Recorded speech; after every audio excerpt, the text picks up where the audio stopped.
What really happened with your host, Mike Rivero. You're listening to the Republic Broadcasting Network, where you'll find out what the Fukushima's going on.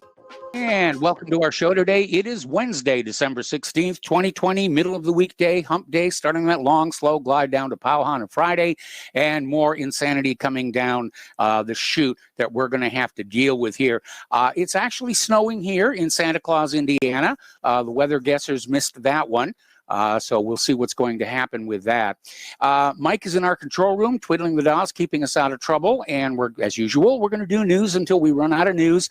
And then we're going to open up the phone lines for your comments, questions, opinions, and observations here. Now, today is the anniversary of the Boston Tea Party. On this date, back in 1773, a bunch of colonials disguised as Mohawk Indians boarded 3 British ships and threw some 340 chests of tea into the harbor in protest over King George III's Tea Act, which basically said you will only buy your tea from the East India Company. And it turned out that the East India Company was providing a particularly cheap, not particularly tasty tea. And so it was bad tea, it was overpriced by imperial edict. And so the colonials just decided they weren't going to put up with that. And by the way, for those of you who ever wondered, that's the reason why the United States, for the most part, has become a coffee drinking nation, was because of that whole hassle over tea taxes and so forth. All righty, now getting on into the war over the election here, and perhaps I shouldn't have chosen that particular word, but it does seem to be looming on the horizon here. Over at the official White House petition site, somebody has started a petition to declare that an insurrection exists to overthrow the will of we the people and to utilize military tribunals. And part of it says, it is evident to all objective observers our election system has been irredeemably corrupted. And they're calling on the current President Trump and the Congress to take effective action. And, if enough signatures go above a certain level, the White House will probably respond on this one. A lot of people are still going back and forth over last Friday's Supreme Court decision to simply not hear Texas election-related lawsuit against the other states. Now, a week ago, Texas filed a motion for leave to file a bill of complaint in the Supreme Court against the 4 states charging constitutional violations related to the election. Texas also sought preliminary injunctive relief to prevent these states from taking further actions related to the election. The Supreme Court rejected that and then basically refused to hear the case. And it's important to keep in mind, as you hear all the spin coming out of the corporate media that says, the evidence has been thrown out of court. The evidence never got into court. Not one of these judges has agreed to actually look at the evidence of massive election fraud. Now, the Supreme Court came out with this idea that Texas, as an independent state, suffered no injury from the election fraud. Well, that's not true, because if we're going into 2021 with an illegitimate administration that stole their way to the White House, it affects all 50 of the states, Texas included. All righty. Yet another analyst, Ben Turner, who used to be the chief actuary at Texas Mutual Workers Compensation Insurance, he now runs a company called Fraud Spotters. And it's a consultancy specializing in detecting insurance fraud. But he's basically said that an analysis of the election results finds an average of between 2 to 3% shift in votes for Biden in counties that use these Dominion election systems. And he basically said all of these machines needed to be audited. Now, one of the big stinks that came on out during this election was the fact that, we were all told the machines are isolated. There's no way to contact them from outside. And then it turned out that many of them were connected to the internet. Many of them had ports to allow flash drives to be put in there. And it turns out that Dominion was routing much of the traffic from these voting machines through SolarWinds, which is supposed to be a computer security company, which has been found compromised. And, apparently there's a back door, and according to computer expert Andrew Morris, it's still there. So this cybersecurity firm was out there saying, yes, there was a backdoor in SolarWind that would have allowed people to go on in and modify votes on the Dominion machines. Okay, now, right now, Dominion voting machines are trying to hide their relationship with SolarWinds. It used to be listed on their website. It has since been taken down. The CEO of Dominion has come on out and said, no, we didn't send our voting data anywhere. It's all a conspiracy theory. It's all your imagination, and so forth and so on here. But apparently, according to this story from the Gateway Pundit, the Cybersecurity and Infrastructure Security Agency issued an emergency directive in response to a known compromise involving SolarWinds Orion products. This is only the 5th emergency directive issued by CISA under the authorities granted by Congress in the Cybersecurity Act of 2015. So there's a breach in these SolarWinds Orion products.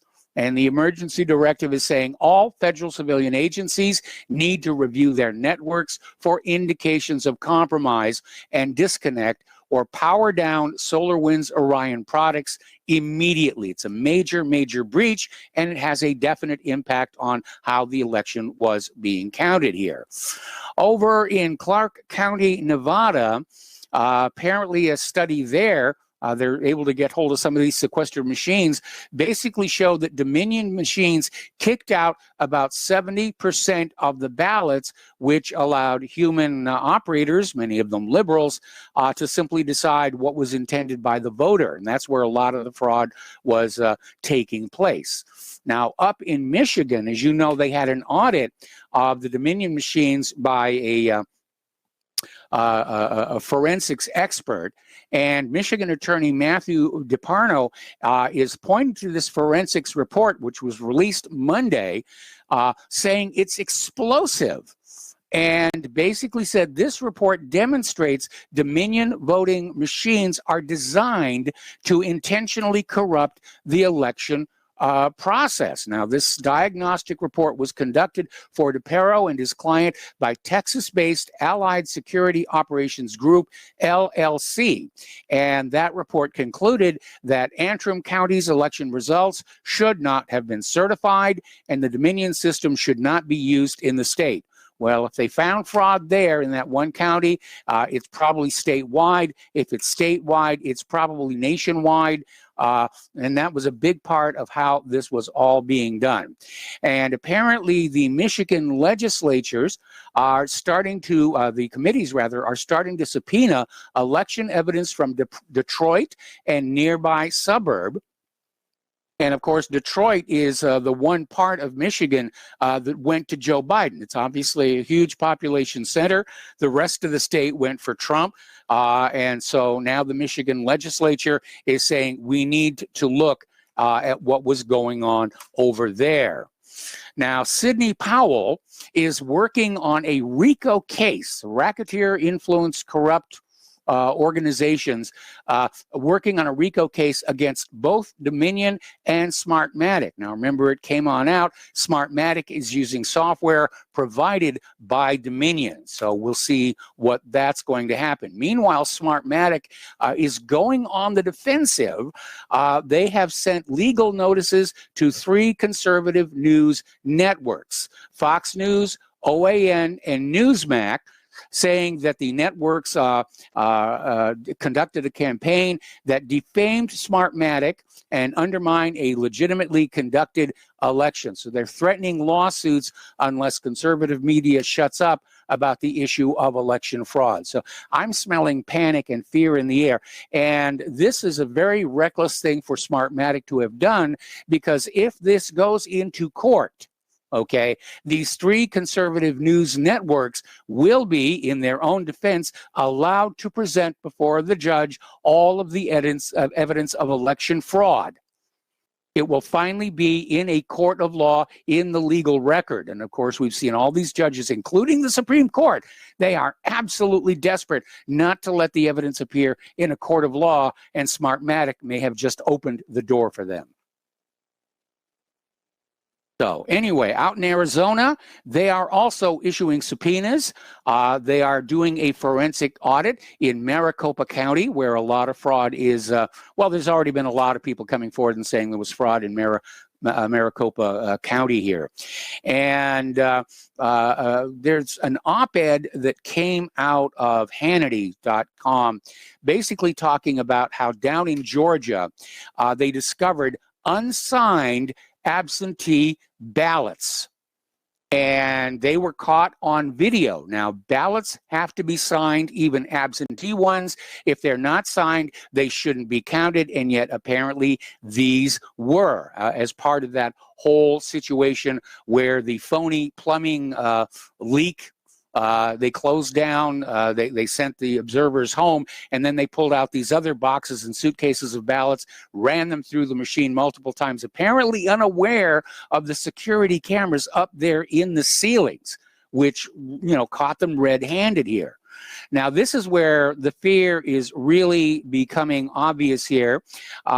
This is coming to us from Genesis Times, basically saying where CNN has come on out saying it's illegal for U.S. citizens to watch the video of the poll workers committing election fraud. Of course, they're not admitting there was election fraud, but they're trying as hard as they can to discourage people from looking at the video by saying, you know, it's illegal. And I remember this is a tactic that they used back when WikiLeaks put out video of U.S. forces committing war crimes, and they came on out and said, no, this is classified information. It's illegal for you to look at this thing.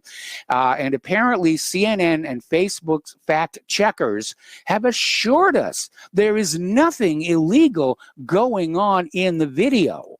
And here is a quote. This is from a Facebook fact checker, Joey Goebbels, good name for him.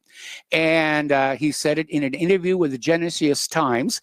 He says, when you see a poll worker tell everyone to go home and that they were going to stop counting, and then for 4 people to remain and pull out ballots that have been kept inside and run them through the scanners multiple times because no one is looking, only to resume normal processing when the observers return, that's actually not really what you're seeing.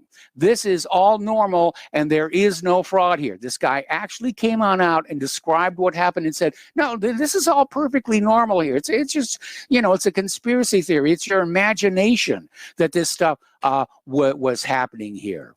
Okay, down in Texas, their electors placed their votes for President Trump, and then they voted to condemn the Supreme Court for throwing out the Texas lawsuit. And of course, there's a tremendous amount of confusion out there about the Electoral College, because apparently the state legislatures in many of these states appointed their own slate of electors, and in all of these state constitutions, they have the authority to choose the electors. But instead, these governors, who in many cases are Democrats, sent their own electors to the Electoral College, and the legislatively appointed electors were literally kept out of the counting here, including by the use of military guards to prevent them from going on in. I mean, it doesn't get more obvious than that here.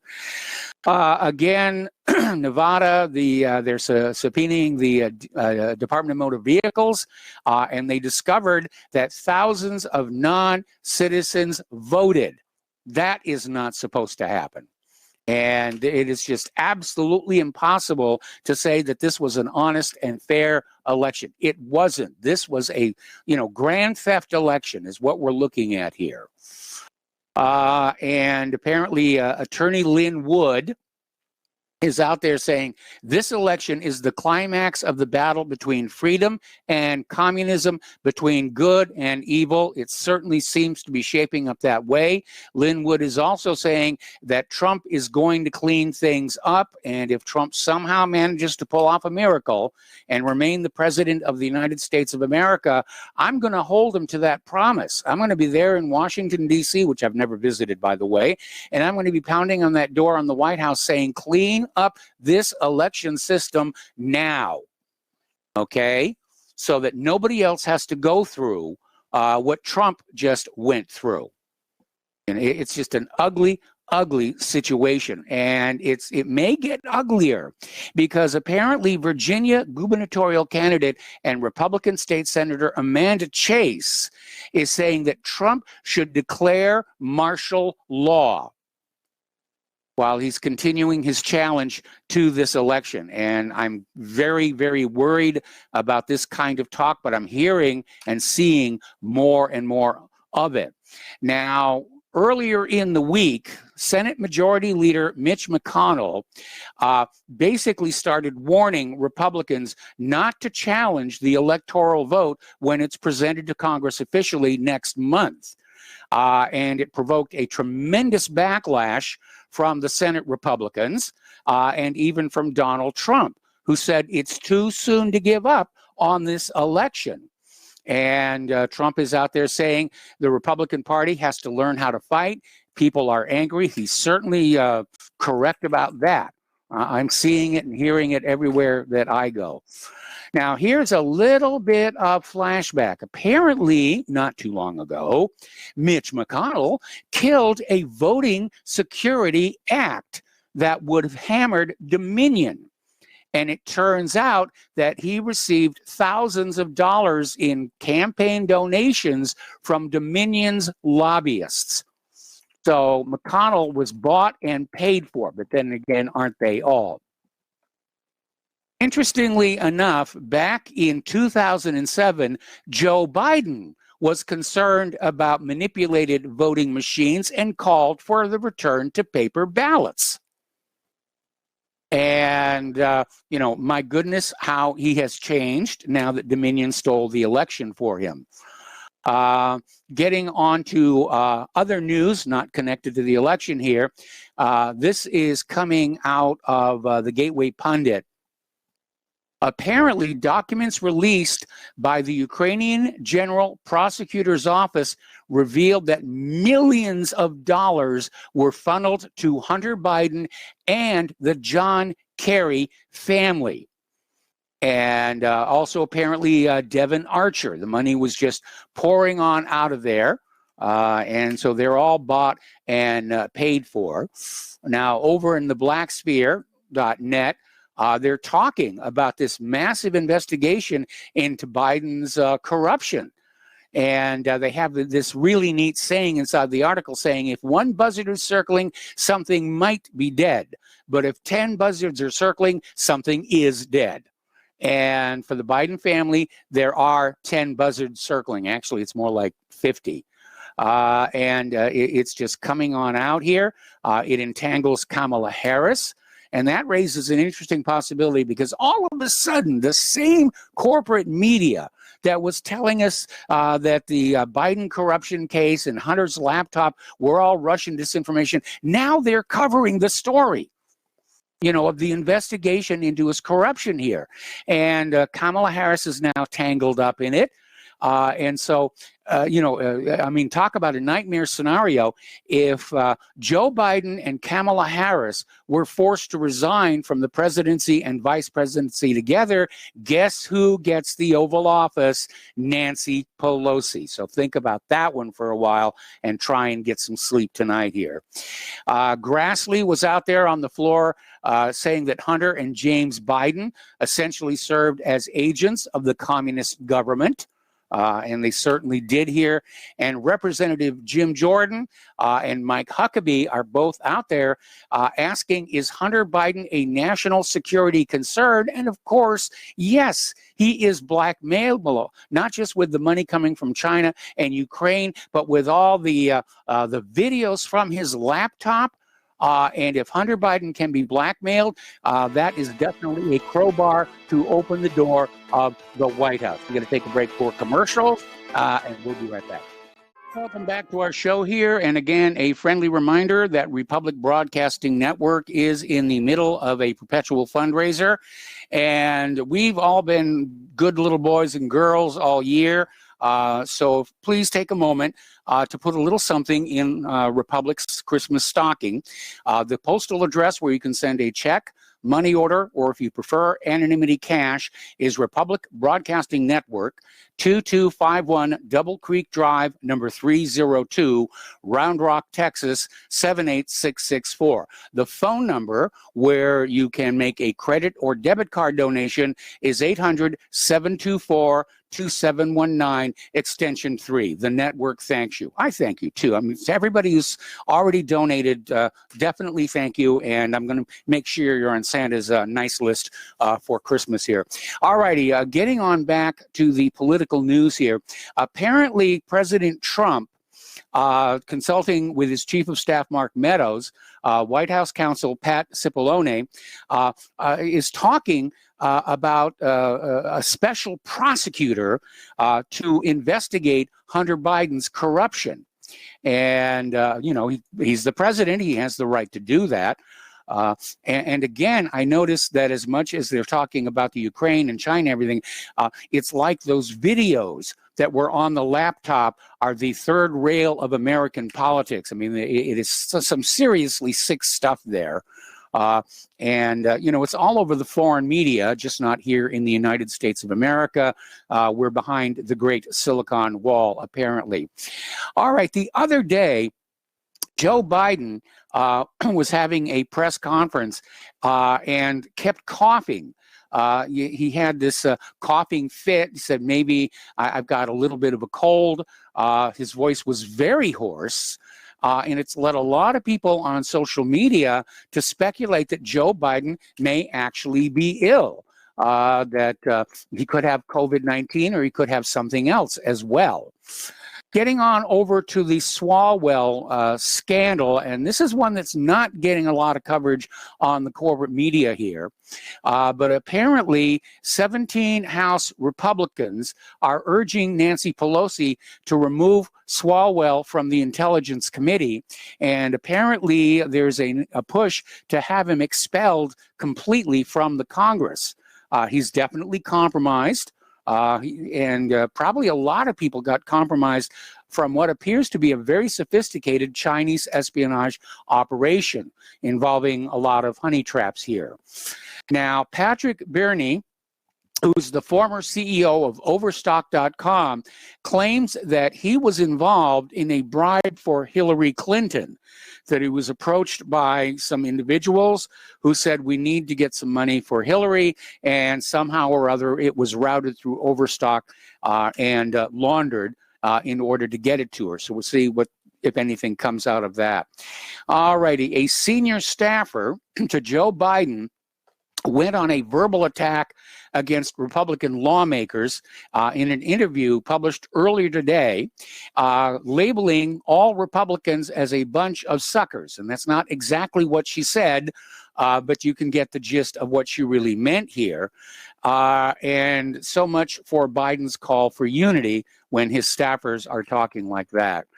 Sean Hannity was out there with a video. We've got it linked to the front page of whatreallyhappened.com. He's saying basically you have to bow to the Democrats or you face the wrath of the media mob, and we have certainly seen that a lot.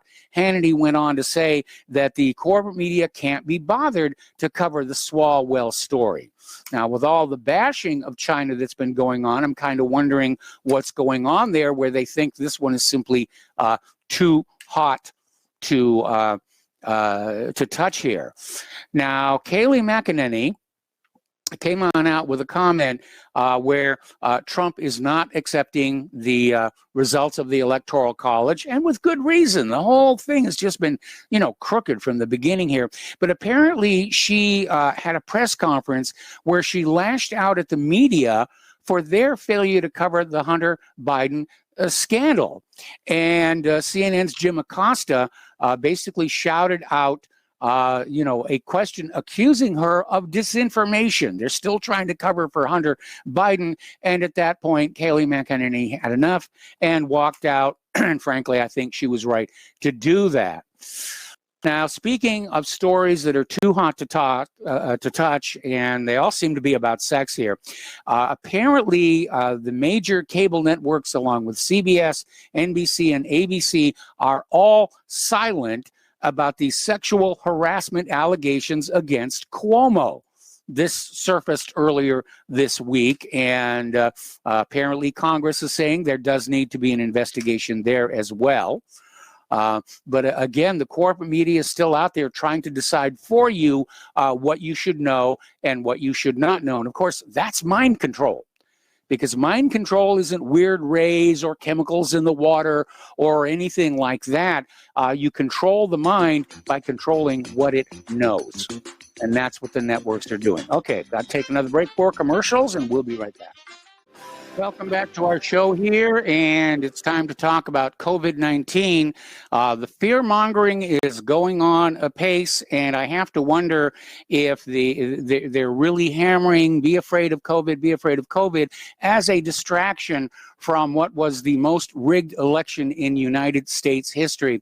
Now, here's an interesting story that came out of UNS.com saying that, there's no flu this year. And saying, don't expect any honest answer from health authorities. But there were so few reported flu cases, the CNN stopped keeping count here. And in my humble opinion, we may be looking at a situation where in order to generate big numbers for COVID cases to sell masks and vaccines and, self-isolation, that millions of ordinary flu cases were labeled as COVID. Remember, there were financial incentives being offered to health providers, medical practitioners, to generate as many COVID cases as possible. Okay, the FDA is now recommending that you need to monitor people who get the Pfizer or Moderna vaccine shot for possible cases of Bell's palsy, which is a facial paralysis. They're saying it's not necessarily a side effect, but worth watching out for after trial participants got the condition, which causes half your face to droop. You look like you've had a stroke there. Now, fortunately, it's temporary. It's a temporary situation, but still, it's going to be very, very alarming to a lot of people. And it's another reminder that this fast-tracked vaccine, is potentially very dangerous. And to put it in context, look how many years they've been looking for a vaccine for the common cold. They haven't been able to find one of those. Look how many years it takes to develop each generation of flu vaccine. And then all of a sudden we get this vaccine that's rushed through in a matter of months, and we're supposed to trust it. Now, Robert F. Kennedy Jr. apparently warned the FDA about an ingredient that's in the Pfizer COVID vaccine. And apparently an investigation this week identified polyethylene glycol as the likely reason 2 people in Britain suffered anaphylaxis after getting the Pfizer COVID vaccine. Now, polyethylene glycol, that's like a major ingredient of antifreeze that they're putting in this shot here. And apparently a while back, Robert F. Kennedy said you need to be very, very careful about this because polyethylene glycol is toxic. Now, Dr. Fauci has actually come on out. You're going to find this amazing. He's actually saying, do not get vaccinated if you have the Guillain-Barré syndrome. Now, the Guillain-Barré syndrome is actually listed as one of 27 possible consequences of the COVID-19 vaccine. But if you already have it from like a prior vaccine, this could really make things worse here. Now, there's been a little bit of a controversy lately over Bill Gates' comments regarding digital vaccine passports, either tattoos with invisible ink or actually microchipping people. And it created such a negative reaction that Bill Gates and his minions have pulled back and said, no, Gates never really said that. But apparently back in June of this year, Gates said exactly that. Now, somebody edited out the statement from what finally went out over TED Talk, But apparently somebody tracked down the original unedited video. It's been put out there on the internet. So it's not a conspiracy theory. Bill Gates did say it, and the video is out there to prove it. Now, Bolsonaro, interestingly enough, and this is coming to us from Investment Watch blog, he wants people in his country to sign a term of responsibility before they get the vaccine shot. And what that means is you will be asked to sign a form saying that you accept the responsibility for any adverse consequences of the vaccine, that the doctor is indemnified, the nurse is indemnified, the hospital, and so forth and so on. If you take the shot and you get sick, it's all your own fault, and they're all off the hook for subsequent lawsuits. Okay, now apparently there is a virologist in Norway, Bergen Sorensen, and he's claiming that the coronavirus that causes COVID-19 came from a laboratory and was leaked by mistake, which was my theory when this first showed up earlier in the year. And apparently he said in an interview with Swedish news Freitidor, basically said that the fact the virus doesn't come from the animal kingdom is evident both from its structure and its rapid spread among humans. And he said, I firmly believe it was spread by accident. You need to remember back in 2018 when U.S. authorities inspected the lab at Wuhan, it was described as a risk lab. And we've seen photos from inside that lab where the gaskets on the doors, are just falling apart. The gaskets like you would have on your dishwasher or your refrigerator that were just falling apart. Now, a little bit of good news. Researchers in Israel have been studying ultraviolet LED lights. Now, if you look at the white light emitting diodes, the white light comes from a paint covering similar to that you find in fluorescent light tubes or compact fluorescent light tubes. Without it, they put out ultraviolet light. And apparently after just 30 seconds exposure, these ultraviolet LED bulbs kill 99.9% of coronavirus particles. And they're saying this is going to be a very inexpensive way to sterilize air and water systems. So good for them. They found something that's inexpensive that's going to work here. Story coming out of Daily Mail in Great Britain. Apparently experts are now starting to warn against the use of these infrared forehead scanning thermometers. They're saying they're unreliable, inaccurate, and ineffective. Well, they definitely use those over in some of the medical facilities here. And so far, I haven't heard any complaints about them. I don't know, maybe these experts own stock in the more conventional thermometer manufacturers here. All right, over in Dodge City, Kansas, Mayor Joyce Warshaw has tendered her resignation effective immediately. Apparently, this was in response to a story in USA Today on Dodge City's mask mandate. And apparently, she started getting phone and email threats, and she's concerned for her personal safety, and so she has stepped down. All right, another story. There's been yet another adverse reaction. Amazingly enough, this one was reported in the Washington Post. And they're saying basically there was a vaccine that created a serious but non-fatal allergic reaction. This was up in Alaska. This healthcare worker got the Pfizer shot and was immediately had to be hospitalized, is in stable condition, is probably going to recover. But again, there's something going on with the shot where it is definitely a hazard to health. Okay, the United States earlier today quarantined shipments of the Pfizer vaccine in California and Alabama after a transit anomaly left the vials too cold. Apparently, these vials of this vaccine, they have to be stored at minus 70 degrees Celsius. I misspoke the other day when I said it was Fahrenheit, 70 degrees Celsius. If it warms up, it has to be administered immediately or thrown out. And apparently, if it gets much colder than 70 degrees Celsius, something happens to the vaccine where it becomes unsafe. And so they've been quarantined. Very, very delicate chemical or whatever it is that's in there here. All right, story coming on out of your destination now here. At least 75% of Americans will stay home this holiday season due to the pandemic. It's the largest decline of travelers on record for the holiday season. It's going to be a terrible hit on the airlines and hotels and rental car companies, but apparently, according to the Auto Club, 84.5 million will ignore the CDC's advice and head away.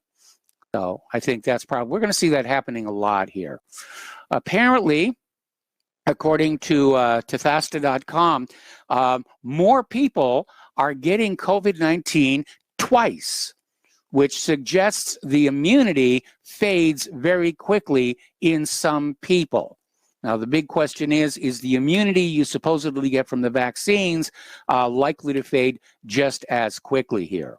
Over at MSNBC, Dr. Gupta told Chuck Todd yesterday, just because you get vaccinated does not mean you should be traveling or be liberated from wearing a mask. And we keep hearing that. Even if you get the vaccine, you still have to wear the mask. You still have to social distance. You can still catch COVID-19. The vaccine just keeps it from being that serious.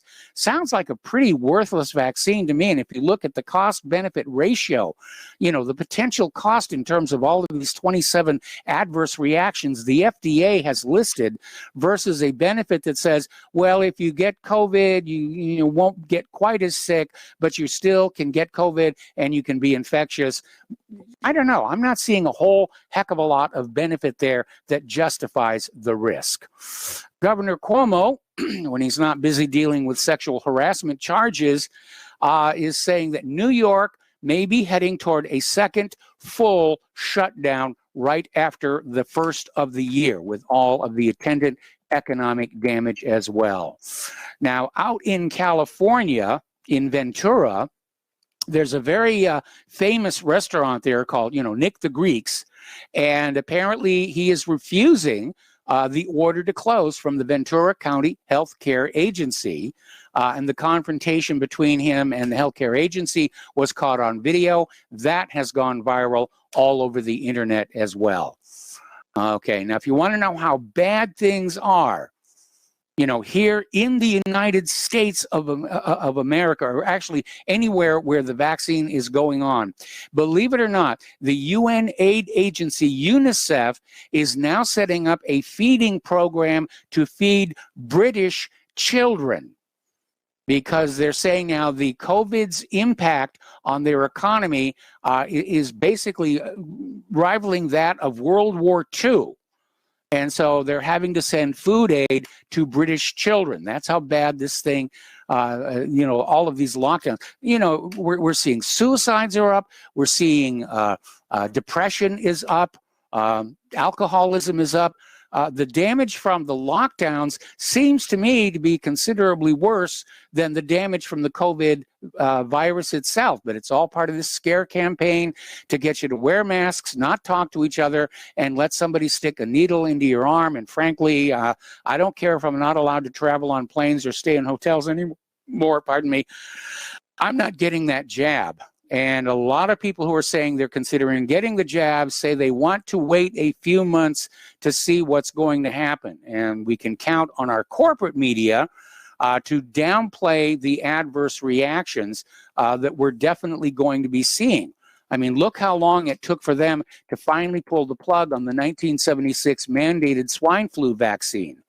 We may see the same thing here. We may have to see a lot of people die before they say, okay, this really isn't working. But they're saying, trust us, it's perfectly safe. They said the same thing about thalidomide. All right, turning to the international news, Moscow is condemning U.S. sanctions against Turkey over Turkey's purchase of Russia's S-400 air defense missiles. And Sergei Lavrov Monday was saying this is completely illegitimate. And he says this is another manifestation of an arrogant attitude towards international law by the United States.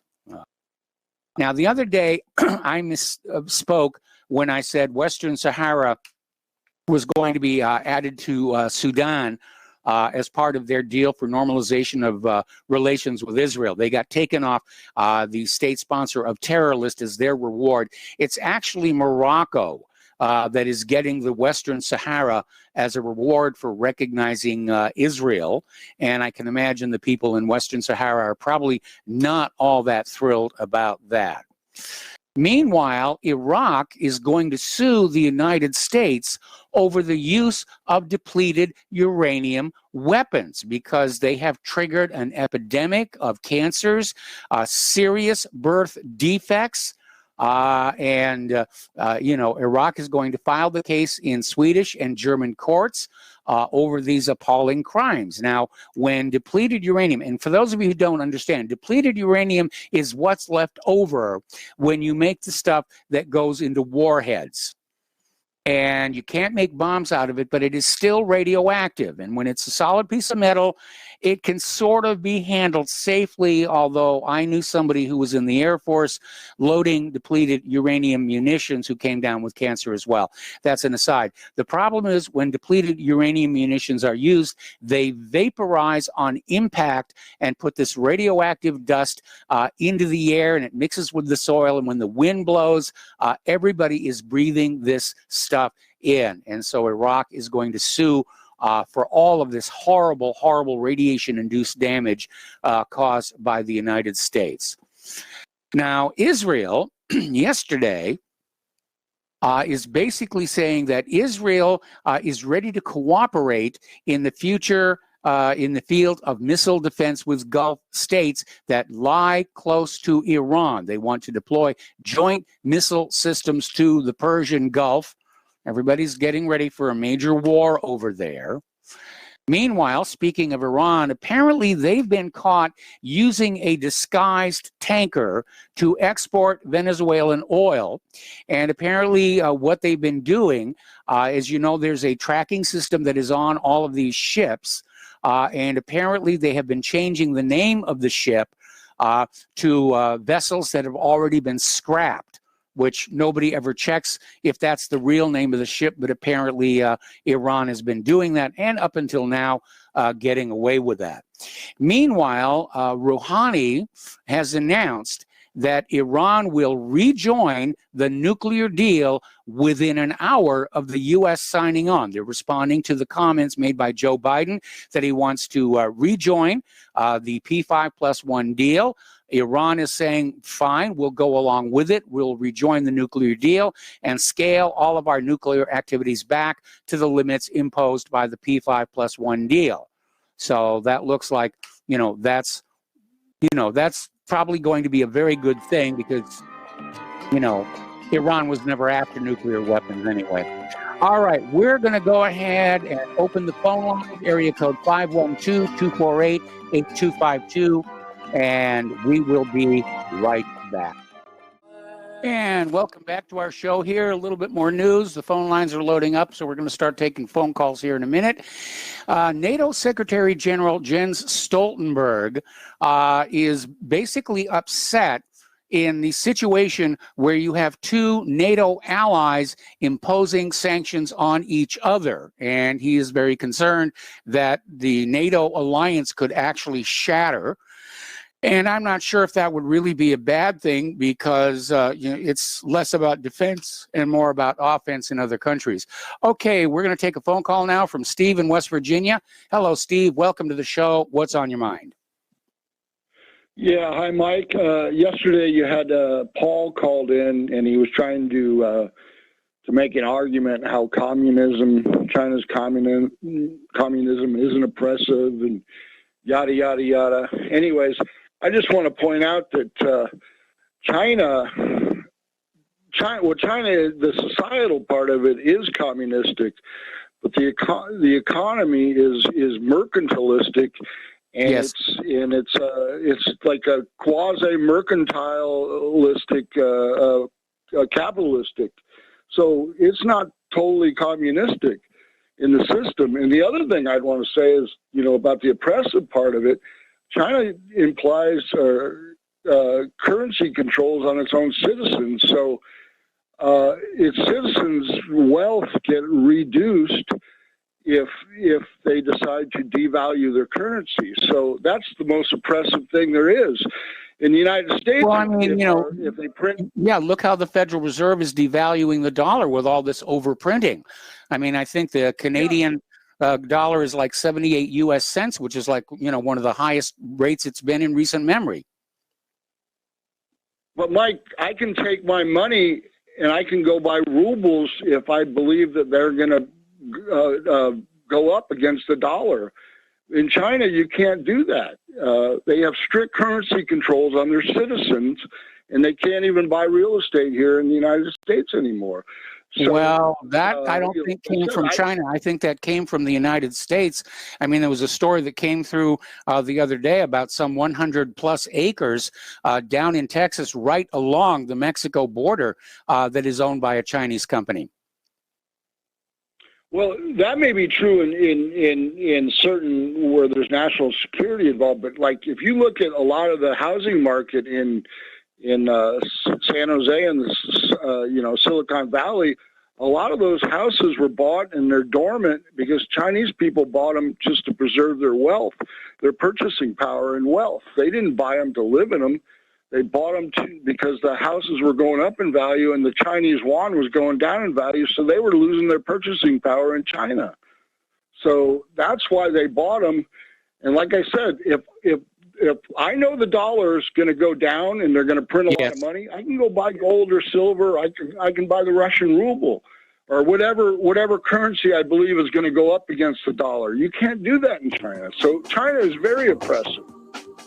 Okay, well, again, we have to be careful. We're not just falling for more propaganda. I mean, I've seen China bashing all day on Fox News here. Steve, we got to let you go. We got to take a break for station identification. We got more callers waiting on the line, and we will be right back. And welcome back to our program. Hour number 2. The phone lines are open. Area code 512-248-8252. And we're going to go to Dan in Texas. Hello, Dan. Welcome to the show. What's on your mind today? Good afternoon, Michael. Just a little bit of gibberish on the lighter side of life. We could sure use some of that. Nothing. Do what, sir? I said we could use some of that. Well, here's a little of it. I do absolutely nothing, and an aunt of mine once asked me, well, if you do nothing, how do you know when you're done? And I was, of course, been listening to your show, and you came back from a break and said we're in the middle of a perpetual fundraiser. Mm-hmm. Well, if it's perpetual, how do you know you're in the middle? Well, it's a very, very good point. I'll change the language every time I do a plug for Republic Broadcasting and for donations to come in. And yes, you make a good point. I'll change the verbiage there. Well, no big deal, Mike. I just, it was something humorous. I just thought, how does he know he's in the middle? Optimism, sheer unbridled optimism. Okay. I guess Dan hung up, so let's go to Mark in North Carolina. Hello, Mark. Welcome to the show. What's on your mind? Hey, how you doing, Mike? Doing great. Mike, I don't know if you heard before. I turned you on late. I just turned you on a few minutes ago. A lady by the name of Brandy Bond, who used to work for Merck. Yes. And really, the whistleblower about Merck, about, what they, what they were involved in with not only vaccines, but other pharmaceuticals. Mm-hmm. She was murdered. Well, they say she died. To the best of my knowledge, the actual cause of death has not been released. Okay, I was watching a show called After Synergy News, I think it's called. Yes. With T. West. And he was, playing a lot of her various videos where she said she had been threatened before, that people had entered her house, and that she made it clear she would never commit suicide. She loved her kids. Mm-hmm. And If anything happened to her, it would have been foul play. So people got to understand just how evil these pharmaceutical. Well, I agree. It's very, very suspicious. I mean, she was young. She was in good health. She was definitely a major threat to pharmaceutical profits. And, and I find it very suspicious that they have not, in fact, officially released her cause of death. See, well, I'm not in the court of law now or anything else. Mm-hmm. So I'll go a step further and say she was murdered by agents of that pharmaceutical company. They either hired hitmen Mm-hmm. or they might have even used government agents to do it. But she was murdered. You can pretty much take that to the bank. Other people, other whistleblowers have been murdered too by these nasty companies. That somebody has to do something about them. Okay. Yep. You're downright evil. It's one of the biggest problems I think facing this country is about the not just the military-industrial complex, but a pharmaceutical medical complex. They Yes. don't care about people's health. You see this with the COVID vaccine, how dangerous these things are. They couldn't care less about people's health there, about curing anything. After all, no, I disagree. They care very much about the public health. They want the public to be unhealthy because then they can make more money. Exactly. And people have to understand this. This is by the way, this is one of the things when I talk about predatory capitalism. I made a video today about it, by the way, in my on YouTube. Yes. This is before I even knew that poor lady was killed. It's a form of capitalism where these billionaires eat everything up, everything that's not nailed down, and then some, including the government itself. They wind up controlling the government. They control the Senate, the Congress, the president, whoever else, and it's destroying this country. And we gotta understand, they mean us no good. And when people talk about having a national health care system, I'm not a capitalist or a socialist. Okay, I'm a populist. Okay, I see nothing wrong with having a national health care system. However, it has to be put together properly without influence of these big corporations. And I think it should also include holistic medicine and vitamins, as well as various pharmaceutical drugs. It should be included. So big pharma and big med doesn't call the shots because they don't mean people any good a lot of times. They'll somebody has some kind of condition, instead of saying, hey, why don't you, let's say diabetes, high blood pressure, high cholesterol, instead of saying, hey, why don't you start taking supplements, get your weight down, do some exercise. It's not just with COVID, in other words. They'll say, it's been the practice, these pharmaceutical companies provide much of the curriculum materials for medical schools.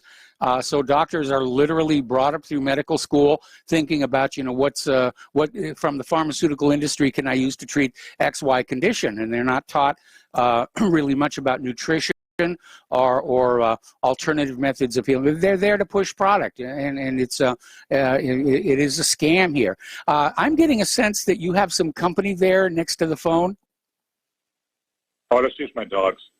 Yep. What kind of dogs? They want to treat them. I got a pit bull. She's up there in age. She's over 12 years old now. And then I got a mixed mastiff pit bull called a band dog. It's a mixed mastiff pit bull. And he's about 5 years old now.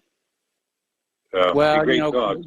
give him an extra belly rub from me, okay? Okay, we'll do. All right. So they don't like the big pharma either. They think they're bad also. So I tell you that I'm just so this gets me so upset. Something like this, especially now while they want to put this poison vaccine into us. Yes. I'm just so fed up, Mike. I'm so fed up with both of these political parties. They don't mean this country any good. And by the way, I just want to make one more thing. Sure. I meant to say it yesterday. I know you get a couple of your callers especially, they think the biggest problem is the borders and the people coming across the borders. I don't agree with that. I think, as a matter of fact, that anything these people coming across the border are mostly Catholics, okay, whether they're from Mexico, Central America, or even from the East, if they were Muslims. Homeowners, if you're they will not put up with people who want to say that a woman can become a man, okay? They won't put up with stuff like that, or a man becoming a woman, all right? So they actually might contribute to this country rather than be detrimental. So that's all I want to say. Well, I would tend to agree with you, but the question is, having enough jobs for everybody to contribute to the gross domestic product, and right now we don't. We have a lot of people, people out of work. It's been made worse by COVID-19, and it is rather foolish and short-sighted to have open borders at the same time you do not have full employment for the American people. I agree with you there, but open up the country. Open up the country. Stop this lockdown. And also stop trading our jobs away to whether it's China or wherever else. Keep the jobs here in the United States and stop the robotizing. Stop the, stop using robots to take human beings' place. That's how you do it. It's more of a threat than people coming over from the border. A lot of these people coming over the border have their own, I know some of them around here, they have their own businesses, okay? Whether it's, lawn care or something like that, or, doing some roofing or whatever, all right? And they tend to be very good at what they do. And they're not, I can assure you, these people are not running scared of COVID, and they're not, and they would not let their kids be turned into a boy turned into a girl or a girl turned into a boy. They would not put up with that. They would not stand for that. So maybe since we in America have become so soft and so, we don't understand our Constitution anymore, maybe it's time for other people to come in here, and maybe they will understand it better. It seems to me a lot of immigrants, you talk about doctors. I don't know if you know who Dr. Rashid Buttar is. He's a Muslim from originally from England, but his parents from Pakistan, and he knows the Constitution better than most people, and he's a real doctor. He combines, mainstream medication together with holistic medication. Okay, he has a good hybrid of it. Of course, they've tried to not disbar. What do you call when you take away? They tried to take away his license a few times. Revoke medical license. But patients they're doing it now to doctors. They're doing it now to doctors whose only crime is to come on out and say, "I'm not sure this COVID-19 vaccine is safe," and they're getting their medical licenses pulled. I mean, that's that's how hard this whole thing is being pushed. So in other words, Mike, the last thing we need is to go against each other racially or however else and understand who and what the real enemy is. The real enemy is these globalist billionaires who not only want to rule us, but eventually they want to kill us off. Okay? That's the real enemy. Okay? Not each other, not a few people coming across the border, okay, who are mostly, like I said, mostly Catholics, would not put up with some of the stuff that unfortunately so many Americans put up with today, or even Muslims from the Middle East who will not put up with that either. So, that's pretty much all I got to say, Mike. All right? You have a good day, the rest of your day. All right, same to you. And don't forget to, belly rub those dogs and everything. And, I think I'm a dog lover, if you hadn't picked up on that. Okay, Mark, thank you very much for the phone call. And just looking out the window here, it is still snowing. Gosh darn that human-caused global warming. And apparently up in New England, they are being hit with a record-setting snowstorm. So, winter is definitely, it's a little delayed, but I'm seeing indications it may, in fact, be a harsh one. All right, back to the phones here. Terry in California. Hello, Terry. Welcome to the show. What's on your mind? Mike, a big test for Biden is going to be if he makes good on his campaign promise to get back in the P5+1. And I think it's just going to be hollow rhetoric because as soon as he mentions it, Netanyahu is going to jump up and down, throw a temper tantrum. Oh, and, no he's already bragged about being a Zionist, and I think that's why we're out of it, because Netanyahu was behind Trump going in and getting out of it. He said, "Oh, it's a bad deal." He didn't say why it's a bad deal, and he didn't say what prompted them to do that. And obviously, to me, it was Netanyahu. So, and the second point I want to ask you about is, what does it say about international law and the people have the power to do whoever they are, to go into Western Sahara and say, you're going to lose part of your country, and it's going over to Morocco because you recognize Israel. Now, that to me is pretty scary. It's a violation of international law as far as I'm concerned. Yep. And who's got the power to do something like that? Well, the U.S. thinks they have the power to do that, and the irony here is, remember when Crimea seceded from Ukraine and joined the Russian Federation, at that time everybody was screaming, oh, the sanctity of borders must be preserved. And, of course, now it's a completely different set of rules because now it's the United States that's changing the lines on the map. Well, that brings up the question whether those people want to live in that area. They're going to be Moroccans now instead of citizens of Western Sahara. Sahara. And Sahara. Do those people want that? I mean, you probably surely don't have any answer to that right away. But I don't think anybody is really paying much attention to what those people want. I can't imagine it being the Western Sahara that there are that many people there to begin with, but still in all, I mean, it's an annexation of their territory. Morocco has wanted that land for quite some time, and the United States is now saying we recognize that Morocco includes this big chunk of land and all of its natural resources. So it's the United States that's behind this then, right? And we know who's behind them. Yeah. Okay. Okay, I think it sets a very dangerous precedent. Thank you, Mike. I agree. We'll talk later sometime. I agree. All right, Terry, thank you for the phone call. All right, the phone lines are now wide open, area code 512-248-8252, and we're going to get back to some more news here. Apparently, Donald Trump is considering an executive order to help veterans who became ill after they deployed to this toxic base in Uzbekistan after the 9/11 attacks. And apparently this all comes around. This ground in this base was saturated with solvents and fuels. It formed what was called a black goo under their feet.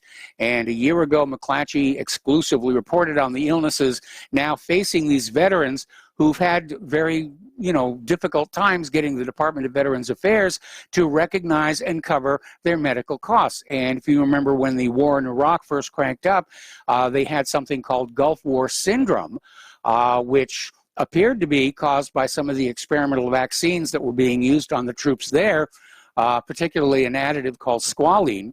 And the Veterans Administration said, no, it's just your imagination, and we don't have to spend any money to make you any better.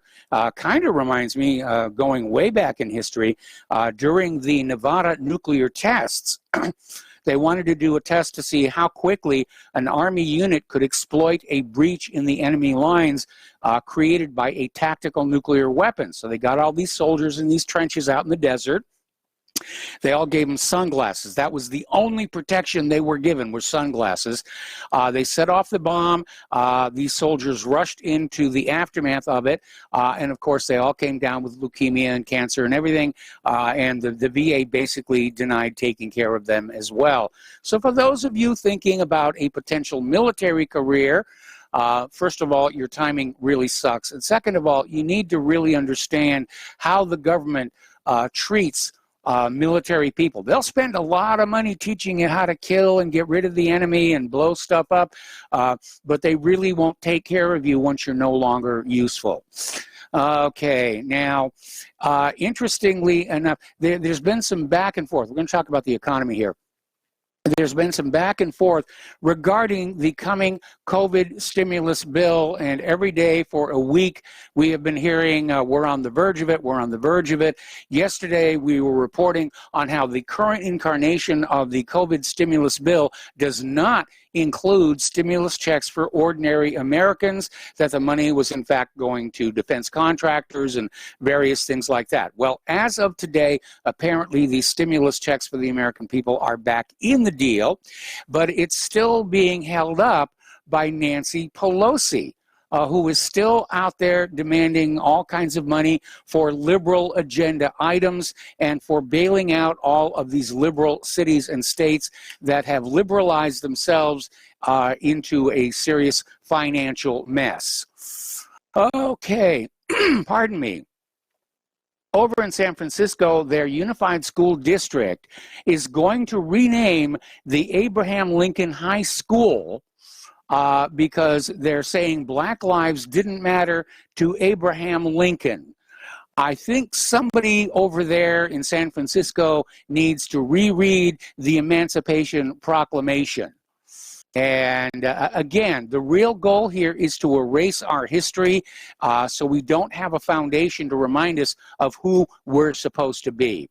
All righty, we're going to go back to the phones now to Pat in Fort Worth. Hello, Pat. Welcome to the show. What's on your mind? Hi. The guy who inherited Kamala Harris' job as a district attorney there, whatever they call him, in California. Yes. After she stopped to run for president, his name is Javier Berceres, Xavierberber. Okay. Xavier. Okay. Biden is going to put him in charge of the COVID. I think he's been, HHS and COVID in particular. And he said to the Pasadena journalist there that he was looking forward to being appointed to the Senate by Governor after Kamala left in the middle of a term. And he was pushing real hard. He sued the Trump administration for 102 cases, most of them to do with environmental, like this, that, or the other, global warming, whatever. But all of a sudden, he got interested in COVID, and now he's going to be appointed HHS.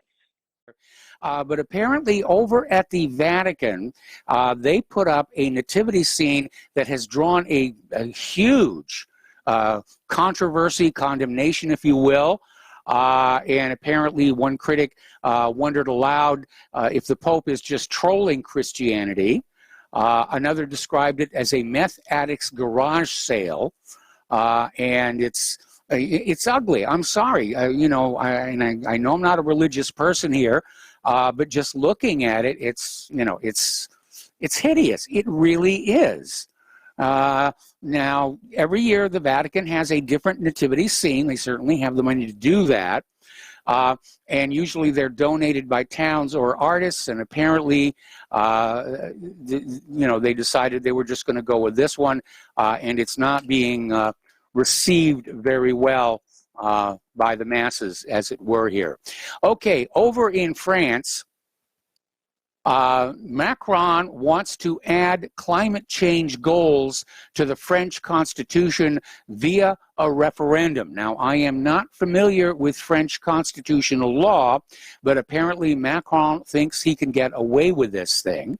And apparently last Friday, the European Union leaders agreed on this so-called Green Deal that was proposed by Ursula von der Leyen, the president of the European Commission, about a year ago. And the deal implies the reduction of greenhouse gases produced within the bloc to between 40% and 55% of their 1990 levels. So they're still out there pushing, global warming and climate change and carbon reduction here. It brings up a little bit of a problem, and it shows that these politicians do not think these things through.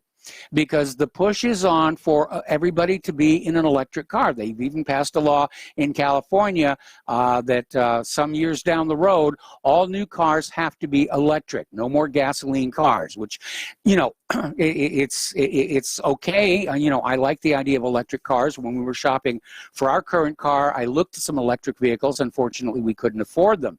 However, there is a side effect you need to think about. When that oil comes out from the ground, ground and it goes into the refinery and up into the cracking towers, it's not like they can turn a switch to say we need to create a specific product. All of these distillates that come out of the cracking tower have to go someplace. Now, most of them are very useful: diesel fuel, bunker, lubricants, so forth and so on. But it's still going to be producing gasoline.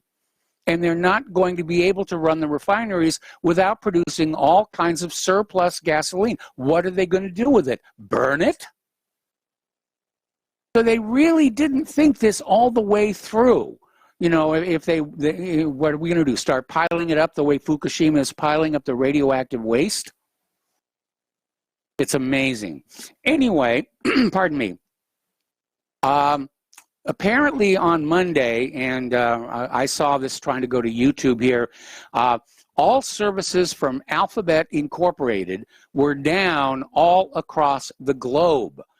This affected Gmail, YouTube, Google Drive, Google Services, and it just all went down, and they're not saying exactly what happened, but apparently, you know, the blame is being placed on Russia already, and going on back to the SolarWinds hack, whose clients include hundreds of U.S. corporations and government agencies and the Dominion Elections System company here. You know, they're all affected by this. And of course, the inevitable anonymous sources were quick to pin the hack on their favorite suspect, which is Russia. And apparently the Washington Post published a story that cited anonymous sources who said it was all on Russian intelligence. And again, they're, you know, it's propaganda. Remember back in 2016, the supposed hack into the Democratic servers was blamed on Russia. And then it came on later that it couldn't have been a hack because the file stamps on the files indicated they'd been copied to a high-speed flash drive and walked out the door. But blame Russia, blame Russia, blame Russia. And in fact, Russia's already responded to this saying, you know, this is just more of the same thing. Anything goes wrong, blame Russia. Computer problems, oh, it's all Russia's fault. Global warming, well, it's Russia's fault. I mean, John Kerry's think tank is already out there saying that's the problem out there. Waxy yellow buildup in your kitchen floor corners, that's obviously got to be a Russian problem. And it's part of that Russia bashing, trying to convince us that we need to go to war with Russia. And personally, I don't feel a need to go to war with Russia, or for that matter, China, or for that matter, any of these other countries who have not actually done anything to the United States of America other than to prove to be very powerful competitors to our major corporations. So anyway, now you're going to love this one. This is from Political Correctness and Wokeness. Apparently, Jamel Hill, who used to work for ESPN, basically declared that a white boxer was racist for knocking out his black opponent. Okay? White boxer Jake Paul was racist when he knocked out black opponent Nate Robinson. They were in the ring together trying to win this thing, but you know, the white guy has to be a racist. All right, we're going to take a break for commercials. We got a caller waiting on the line, and we will be right back. And welcome back to our show here. And before I take a phone call, I want to continue on this topic of wokeness, political correctness. And apparently over in Great Britain, gardeners are being called racist for wanting to garden with the indigenous plants of Britain. And that they're basically saying that, you know, gardens should be diverse with immigrant plants and just have all of this, you know, different plants all over there. Well, there are two problems with that. First of all, the plants that naturally grow in England are used to the climate there, and a lot of the plants that are attempted to be transplanted from other places won't survive there. More importantly, by just saying we're going to bring in all these other plants, you might bring in a species that starts to displace the native plants. You know, living in Hawaii, this was a big deal. They have very, very strict controls. They don't want any plants, or for that matter, animals, to come on in that are going to upset the local ecology here. But, you know, the woke people are saying, you know, diversify your gardens here. All right, we're going to go back to the phones here to Andy in Texas. Hello, Andy. Welcome to the show. What's on your mind? Andy, are you there? There you are. There? Yeah, I'm here. You're on the air. Oh, I didn't get that little noise. Okay. No, you're right, though. I mean, something like those Norway rats. I mean, they came over on ships and stuff. We allowed them to infiltrate, and we've got Norway rats today. No, I mean, the thing is that people need to understand that nobody has a more calling over their own body and their own mind and their own soul than the person who actually owns it, and that's you. Yes. So nobody can tell you what to do what they want to do, but we're allowing this to happen. And this seems to be the big problem here, is that people are allowing themselves to be followers. Now, we have some really good ideas why that happened. We got fluoride, we got chlorine, we got high fructose corn syrup, we got thimerosal, we got all these different things that they're putting in our bodies. And if anybody out there actually thinks the FDA is in their favor, they're losing their mind. If they think that the education, whatever they got going on for the education there, this, what's it called, Common Core? Okay, well, if they think that this is all good stuff for us, I mean, people are just being deceived. And so we have to chalk it up a lot to the fact that people have been poisoned and they've been dumbed down and stuff. We also have to chalk it up to the fact that there's no common sense left. I mean, you can take a lot of stuff away from people by bad nutrition and bad water and stuff, but there's got to be some common sense left in there. I mean, did they really find they couldn't find a cure for the common cold, but they found a cure to make people not have common sense. Wow, these people are actually pretty good at what they're doing. Yes. It's just amazing that people will, it's amazing that people will let somebody else tell them what the heck they can do. I mean, you know, people submit to authority. Remember the Milgram experiment? You know, that was all about finding why people blindly follow authority, and the vast majority of people, unfortunately, will do that. There are some independent spirits out there which are causing the government a lot of headaches right now. But unfortunately, the Milgram experiment showed that if somebody who is seen in a position of authority says do something bad, a lot of people will go ahead and do it. And so what it boils down to is that people are looking for leaders. And that's why everybody is going after Donald Trump right now. He appeared to be a genuine leader. The things he said are totally different than the things he did. But he said a lot of things that got a lot of people to be sucked into his camp. But when you all in all look at what's happened since COVID came out, Donald Trump hasn't walked anything back. He's walked us straight into it. I'm sorry for you Donald Trump folks out there that love this guy, but he's walked us straight into this, and now he's going to hand the baton, it looks like, to Biden, and Biden's going to walk us super hard into this. There's going to be something coming up here shortly, because when he comes for them guns, we're going to give him the lead first. So that's the way it boils down. Thank you for your time there, Mike. I really appreciate it. You have a great day. All right, thanks an awful lot, Andy, and we're going to switch over to Marco in Alabama. Welcome to the show. What's on your mind? Hey, good evening, Michael. As a correction from yesterday. Yes. Man, first and foremost, dude, I cannot believe, dude, the level, dude, of corruption, dude, that is going on, man. I mean, dude, I figured, dude, that Mitch McConnell, dude, was behind something, dude, because when I seen in the past, dude, that he blocked 2 election, bills, dude, to correct, what was going on 8 months prior to the election, man. I mean, how does this guy continue to get elected, man? He's using the same strategy that the Democrats did, man. He's using the Dominion voting machines. I mean, nobody is voting for McConnell, dude, in Kentucky, dude.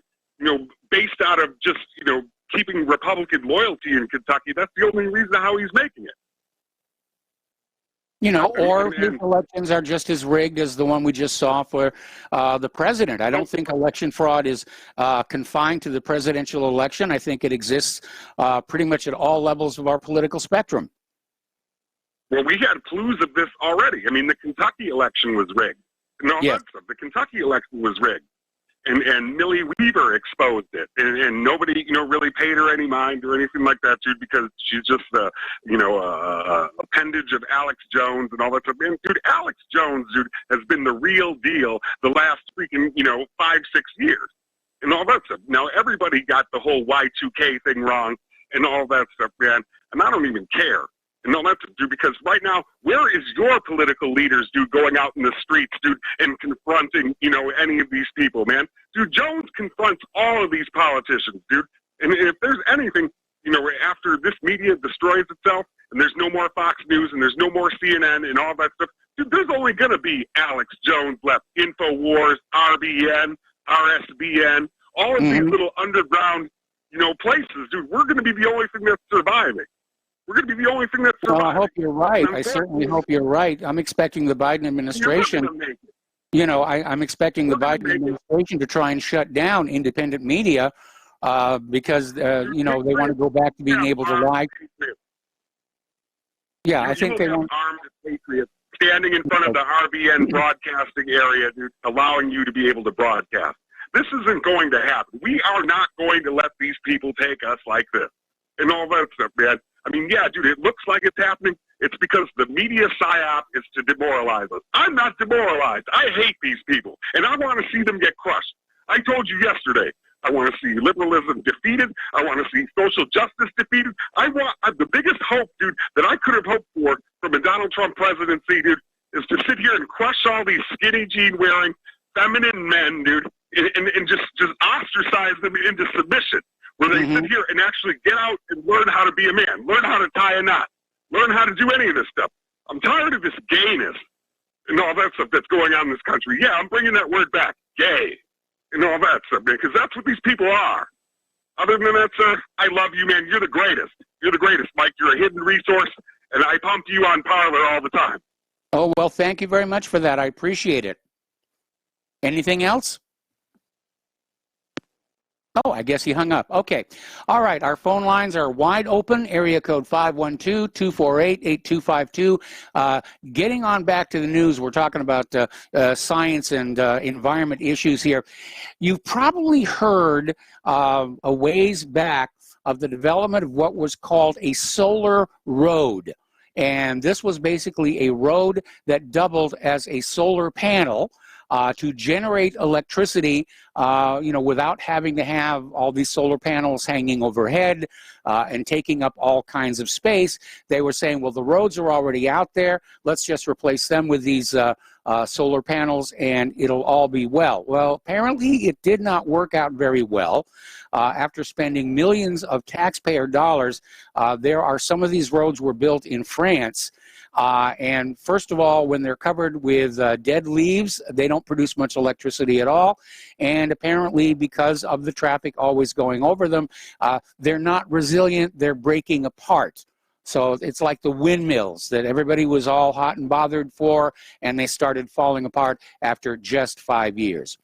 Okay, now, not too long ago, the Japanese space probe Hayabusa 2 returned to Earth with a sample from an asteroid.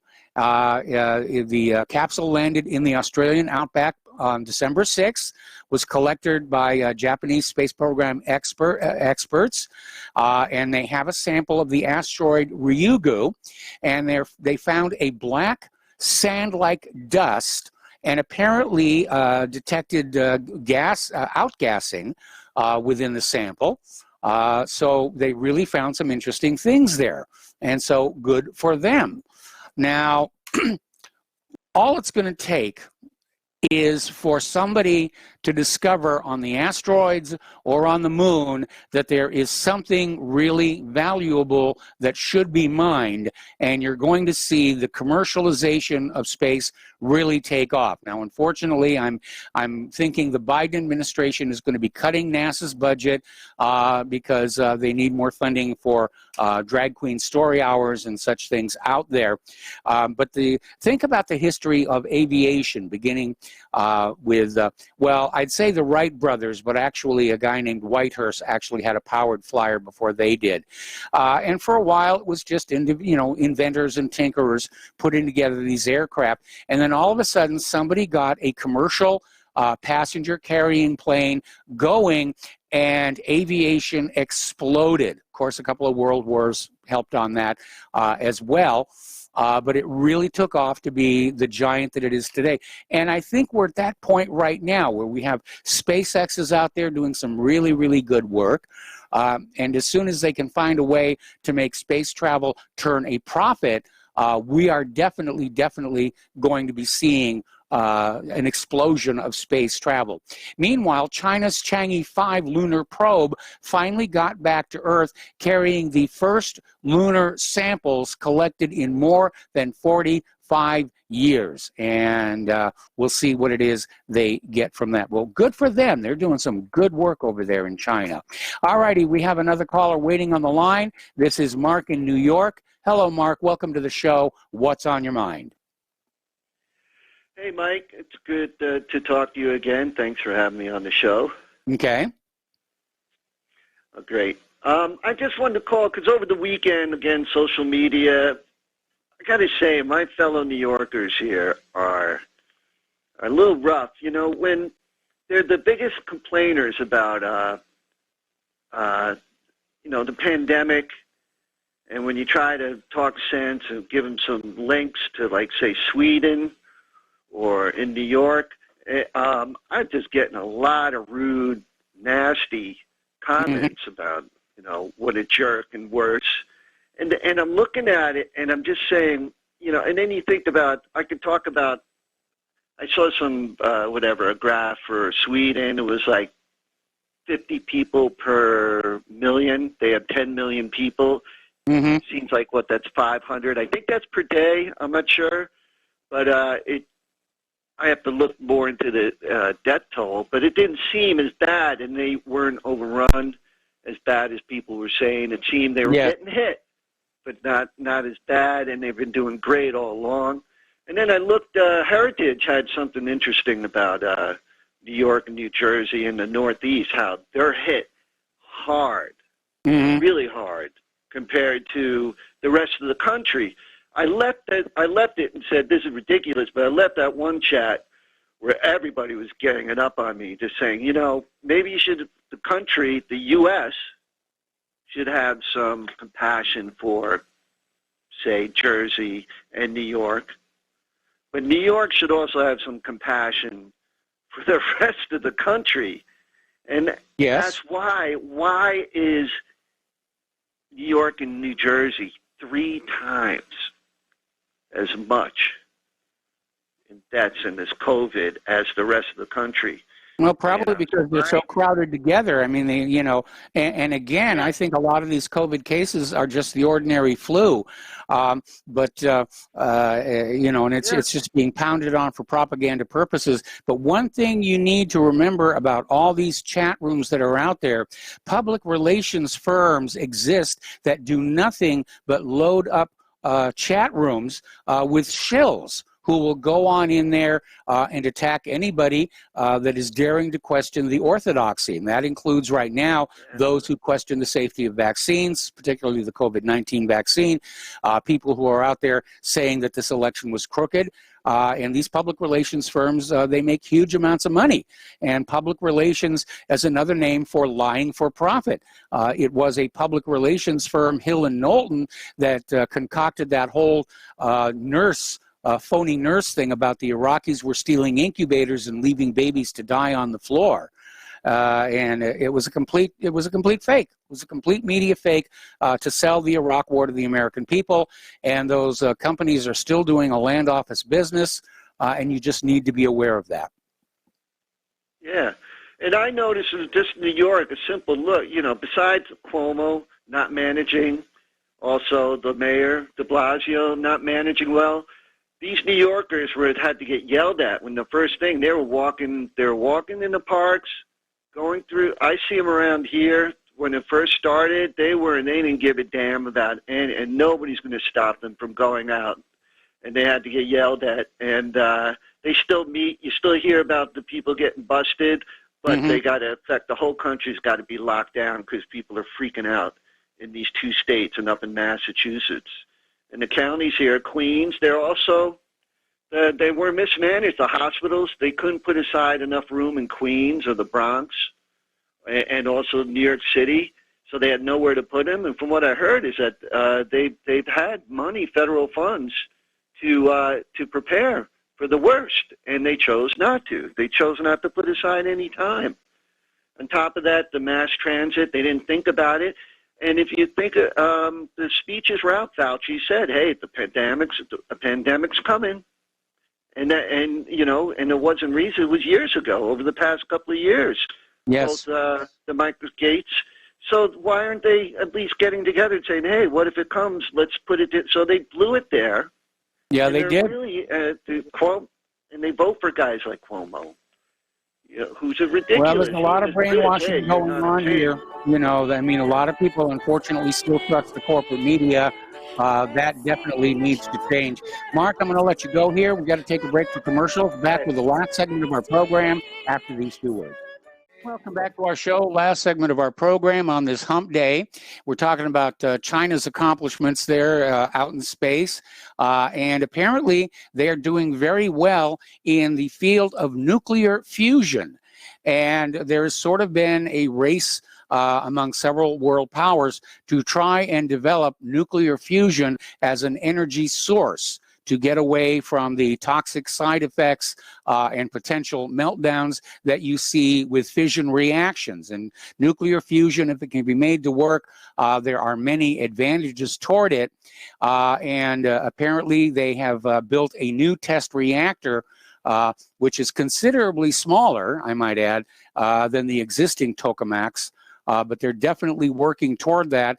They could win the nuclear fusion race. Now, a few years ago, there was a report that one of China's test fusion reactors had achieved break even. In other words, it was putting out more energy than it was taking in. So they are making great strides there. Now, here's an article, coming out of Russia Today, and since we're talking about the global warming that's drifting past my window here, apparently, remember all those low-lying reef islands that the global warming people said were going to disappear because the ocean is rising, because the caps are melting? Remember when Al Gore said that the Arctic was going to be ice-free? That didn't happen here. But apparently, geomorphologist Murray Ford from the University of Auckland in New Zealand had a team of researchers examining some of these low-lying reef islands and found they're actually growing. And they went to satellite photos and basically found that one of the islands, Jet Island, had increased its total land area by 13%. And they're saying basically it may have been 4 separate islands at one point. It appears that the water has lowered long enough for it to be a single mass here. Now, over in Italy, they had an outdoor test site that was measuring temperature and carbon dioxide concentrations, and they found that when the CO2 rose from 0.1% to 75%, surface temperatures dropped 10 degrees centigrade. Now, this shouldn't be a surprise because NASA a few years ago came on out and admitted that carbon dioxide in the atmosphere does not behave like the glass in a greenhouse. It is, in fact, an atmospheric coolant because it absorbs certain radiation coming from the sun and re-radiates it back out into space on a different wavelength. And so that sort of made this whole carbon dioxide bad thing. You remember the EPA has described carbon dioxide as a toxic pollutant, and it isn't. It is essential to life here on earth. But like I said before, these politicians, they really don't think all of these things through to the very, very end. Okay, there's the music. It's time for me to sign off here. Please stay tuned for John Stadmiller. Roger Landry will be joining him on the microphone. I'm sure they've got lots of interesting things to share with you. Please spread the word of Republic Broadcasting Network. Spread the word of whatreallyhappened.com. Please donate. It has never been more important than it is right now. We'll be back tomorrow. Aloha, America.